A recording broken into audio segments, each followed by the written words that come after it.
levels are rising and storms are more intense. These are some of the visible impacts of global warming caused by rising levels of carbon dioxide and other greenhouse gases that are due to warming in the atmosphere and ocean. In a 2018 report, the Intergovernmental Panel on Climate Change stated that the average global temperature has risen about 1 degree centigrade, or you can say 1.8 degree Fahrenheit, since pre-industrial times. If the current rate of warming continues, this number is expected to nearly double in a relatively short time.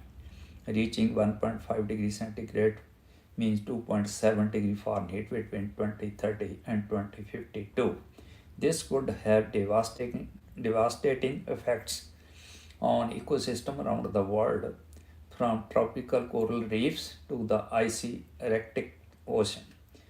Why is such a small increase in global temperature causing such big problems for Earth's ecosystem? The ocean is feeling the heat. More than 80% of global warming is absorbed by the ocean, which has a massive capacity to store and release heat. Elevated sea sources temperatures are causing long-term damage to coral reefs.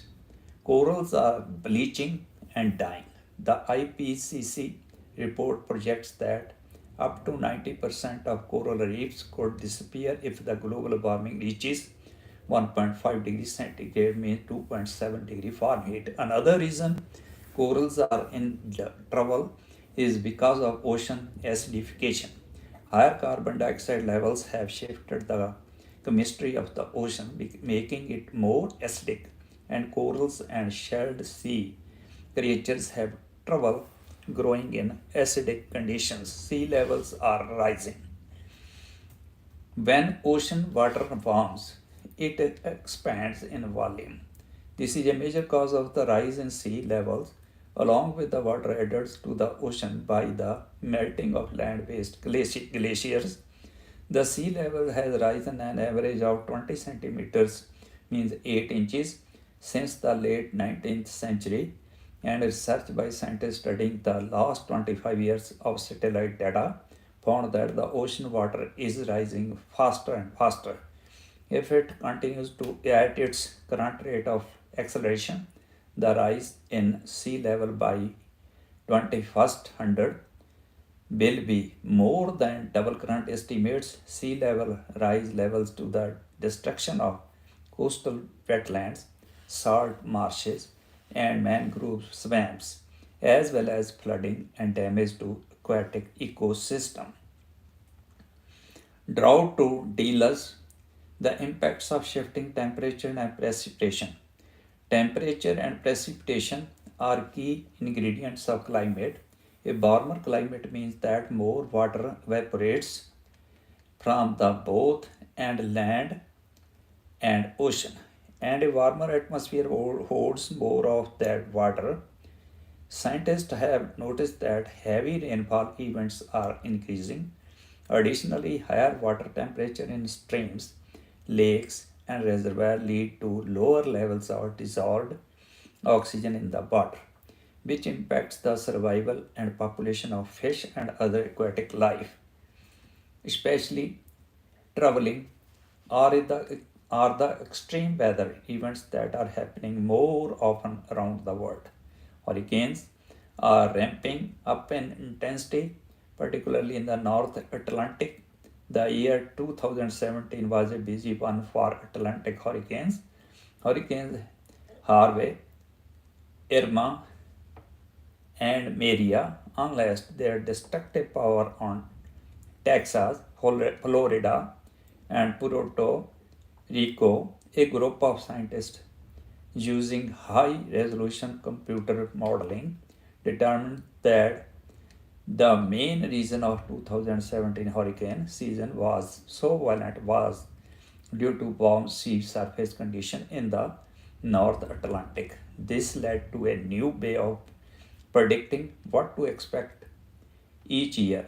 The intensity of the Atlantic hurricane season depends on how much the tropical Atlantic warms in comparison to the rest of the global ocean. Meanwhile, in the western United States, the state of California has had a record setting drought conditions which began in 2012.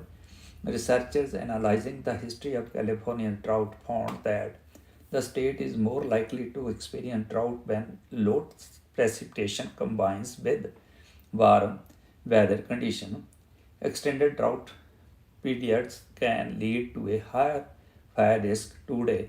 Large fires are 5 times more common, and fire season is 3 months longer than it was 40 years ago. Besides the obvious loss of habitat for wildlife, new research has found that ecosystems burned out by a wildfire no longer regenerate and bounce back to life the way they used to, melting away what is happening to the world's ice. Snowpack, sea ice, and glaciers are melting around the world. One of the most visible effects of climate change is the rapid disappearance of glaciers. Scientists from Glacier National Park in Montana, US, have documented the steady decline of the park's iconic glacier with photograph. Glaciers around the world are melting faster than snow and ice can replenish them. In fact, the Arctic is warming faster than any other place on Earth, at a rate of 2 to 3 times the global average. This has led to a 40% decrease in the minimum summer sea ice cover since 1978. When ice melts in the ocean, fresher and less dense water is added to the North Atlantic, which could potentially disrupt a pattern of ocean circulation that is driven by the sinking of cold, salty water in the North Atlantic, known as thermohaline circulation. The Arctic ecosystem is especially vulnerable to global warming. Polar bears, narwhals, and walruses are all iconic species native to the Arctic. What as the ice melt, they may have to adapt to a new way of life or risk dying out. In an interview published in the British newspaper The Guardian, marine ecologist Tom Brown said the Arctic food chain relies on a stable sea ice platform and that is now disappearing, putting the region's wildlife at risk. Thank you. Please subscribe, like, and comments.